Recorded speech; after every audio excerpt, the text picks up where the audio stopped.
భర్త: ఒసేయ్, మన పక్కింటి పంకజం గారు కోమాలోకి వెళ్ళిపోయారంట.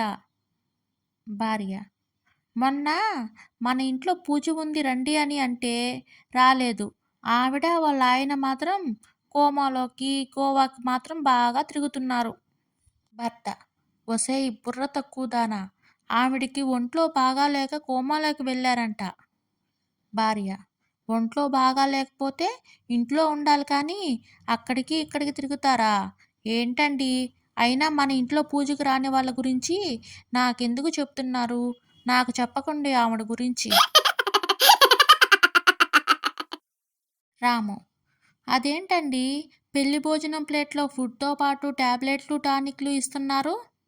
సీత: ఈ మధ్య ఎవరినైనా భోజనం చేయమంటే బీపీ, షుగర్, గ్యాస్ ఇలా రకరకాల వ్యాధులు అంటున్నారు.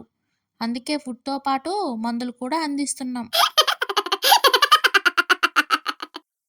ఓ భార్య బాధితుడు ఆవేదన: భగవంతుడా, నాకు చిన్నప్పుడు బాల్యం ఇచ్చావు, కొన్నాళ్లకు తీసేసుకున్నావు. తర్వాత యవ్వనం ఇచ్చావు, అది తీసేసుకున్నావు. కొన్నాళ్లకు భార్యను ఇచ్చావు, చాలా ఏళ్ళయింది ఈ విషయం మర్చిపోయినట్టున్నావు.